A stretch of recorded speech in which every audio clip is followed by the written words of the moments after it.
Hey guys, I'm going to be recording this for you all. I'm just going to read out an excerpt from a book that I love. Actually, more of just a paragraph, blah. From Rule 1 of Jordan B. Peterson's 12 Rules for Life, An Antidote to Chaos.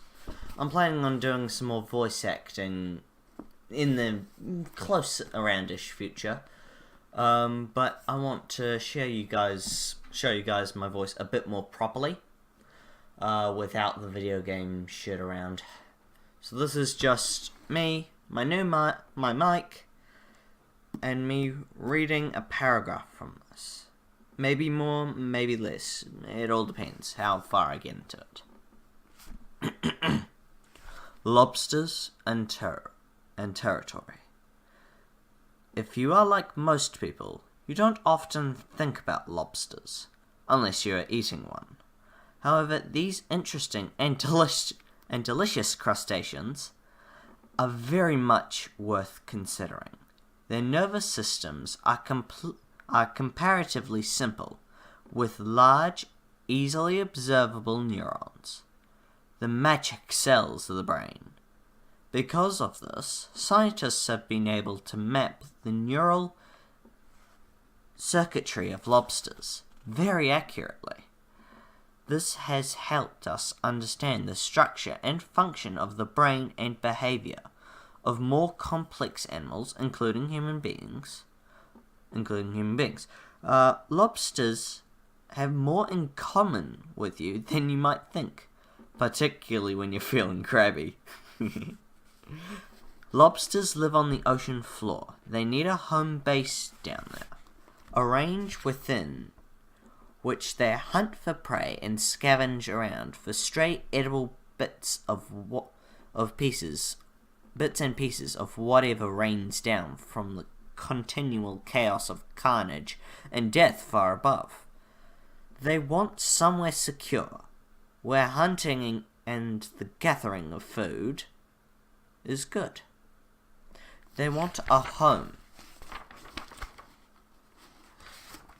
This can present a problem, since there are many lobsters. What if two of them occupy the same territory at the bottom of the ocean at the same time, and both want to live there? What if there are hundreds of lobsters, all trying to make a living and raise a family in the same crowded patch of sand and refuse? Other creatures have this problem too. When songbirds come north in the spring, for example, they engage in ferocious territorial disputes. The songs they sing are so peaceful and beautiful to human ears, but are the siren calls and cries of domination. A brilliantly musical bird is a small warrior proclaiming its sovereignty. Take the wren, for example, a small, feisty insect-eating songbird, common in Northwest America. A newly arrived wren wants a sheltered place to build a nest, away from the wind and rain. He wants it close to food and attractive to potential mates. He also wants to convince competitors for that space to keep their distance. Birds and territory. My dad and I designed a house for a wren family when I was 10 years old. It looked like a Conestoga wagon and had a front entrance about the size of a quarter. This made a good house for wrens, who are tiny and not so good for other larger birds who couldn't get in. My elderly neighbour had a birdhouse too, which we built for her at the same time, from an old rubber boot. It had an opening large enough for a bird, the size of a robin. She was looking forward to the day it was occupied. A wren soon discovered our birdhouse and made himself at home there. We could hear his lengthy, thrilling call repeated over and over during the early spring. Once he'd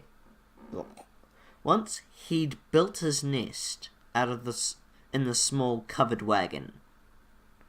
However, our new avian tenant started carrying small sticks to a neighbor's nearby boot. He packed it so full that no other bird, large or small, could possibly get in. A neighbor was not pleased by this preemptive strike, but there was nothing to be done about it. If we take it down, said my dad, clean it up and put it back in the tree, the wren will just pack it full of sticks again. Wrens are small and they're cute, but they are merciless. I had broken my leg skiing the previous winter, first time down the hill, and had received some money from a school insurance policy designed to reward unfortunate, clumsy children. I purchased a cassette recorder, a high-tech novelty at the time, with the proceeds. My dad suggested that I sit on the back lawn, record the wren song, and play it back, and watch what happened. So I went out into the bright spring sunlight and taped a few minutes of the wren laying furious claim to his territory with the song. Then I let him hear his own voice. That little bird, 1/3 of the size of a sparrow, began to dive from me and my cassette recorder, swooping back and forth inches from the speaker. We saw a lot of that behavior, even in the absence of the tape recorder. If a larger bird ever dared to sit and rest on any of the trees near our birdhouse, there was a good chance he would get knocked off his perch by a kamikaze wren. Now, wrens and lobsters are very different. Lobsters do not fly, sing, or perch in trees. Wrens have feathers, not hard shells. Wrens can't breathe underwater, and are seldom served with butter. However, they are also similar in important ways. Both are obsessed with status and position, for example. Like many great creatures.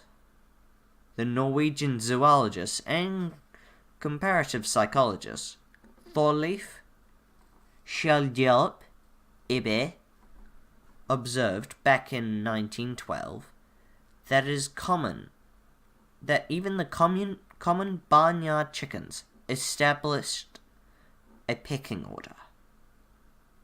So that was about 2 parts of it, right? And this goes on for 12 rules. Each chapter is a rule. Right now, I haven't finished this book, you see. So, right now, I'm on about chapter 10, I believe? Yes, chapter 10. Which is, if I can find the chapter.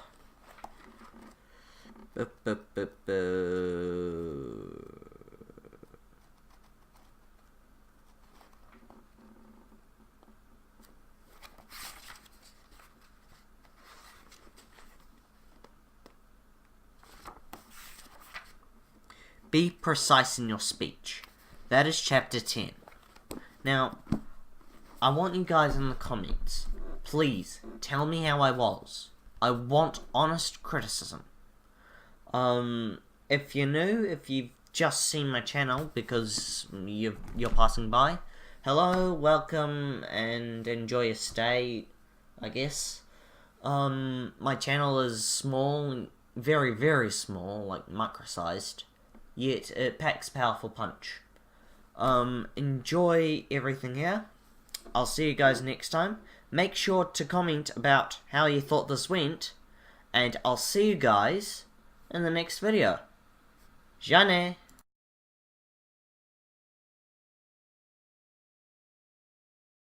P.S. guys, I'm going to probably be getting an editor in the future, my friend Kailan. He'll be doing my editing for me. He's known as simply Kyla. This will be the last video I edit myself. He's also the leader of the place called Indie Notions, so you'll find him and enjoy his content. So, again, Jane.